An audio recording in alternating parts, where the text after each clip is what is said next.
আসসালামু আলাইকুম। তো আজকে অনেক দিন পরে ডায়ালিসিসে যাচ্ছিলাম মার।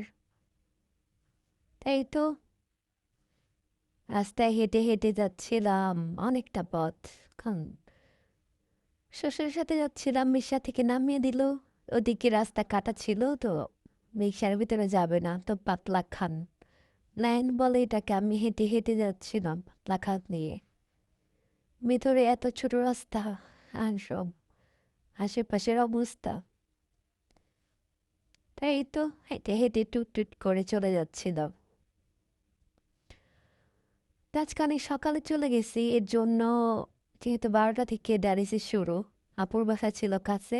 তো আমি ভাবলাম আপুর বাসায় একটু রেস্ট নিয়ে বসে টসে, আরও 2 ঘন্টা বাকি আছে, তো এদিকে একটু থাকি। এর জন্য আর কি আপুর বাসার দিকে যাচ্ছিলাম। একটা লোক খুঁজবো আছে, বুথে বসে আছে দেখলাম। তো এই তো আপুর বাসায় চলে আসলাম। ভিতরে ঢুকে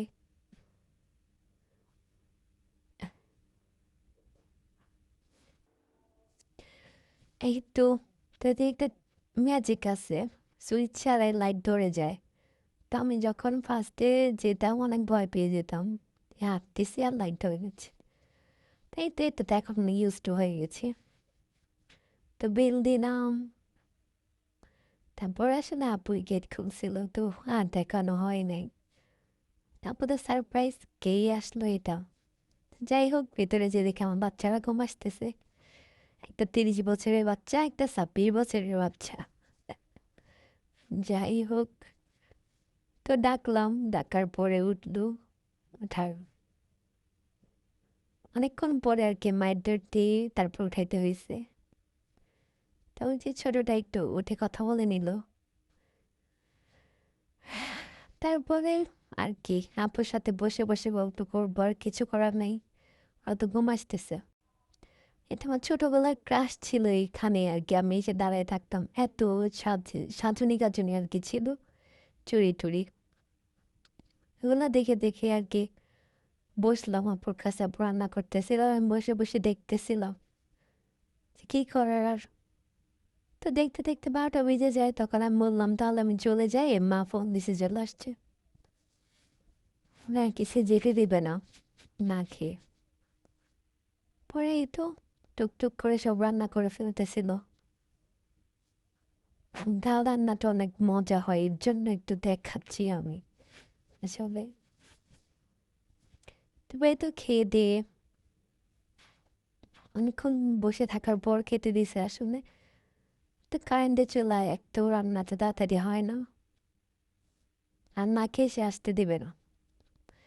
না খেয়ে আসা মানে মায়েরও খেতে হবে, এরকম অবস্থা। অনেক রাগ হয়েছে, কেন খাবি না, না করা যাবে না। যতই না খেয়ে থাকে না কেন ওর বাসায় খেতে হবেই, এটা হচ্ছে তার রুলস। যাই রান্না হোক না কেন। একদম ভালোবাসে ভাষণ আসলে ভাগ্য লাগে। খুব ভাগ্য করি একটা বোন পাইছিলাম, আলহামদুলিল্লাহ আলহামদুলিল্লাহ, আল্লাহর কাছে অনেক শুক্রিয়া।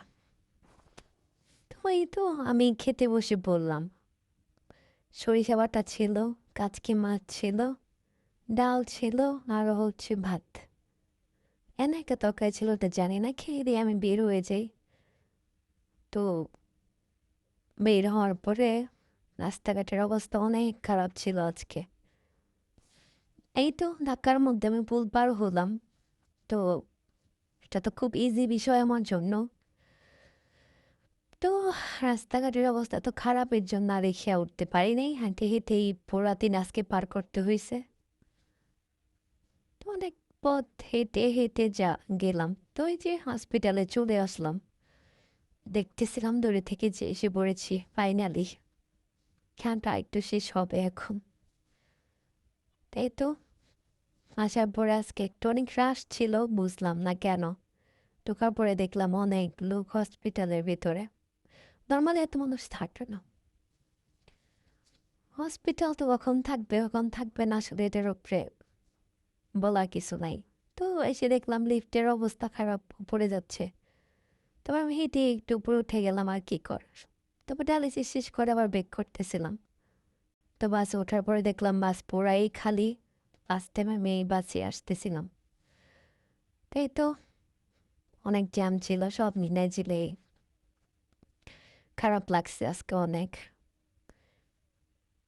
নর্মালি এত বাস উঠতে পারি না আমি, তো কি করার, আর আজকে কিছু করার ছিল না। তাই তো অনেকটা পথ আসার পরে আর কি লাস্ট টাইমের এই ভিডিওটা।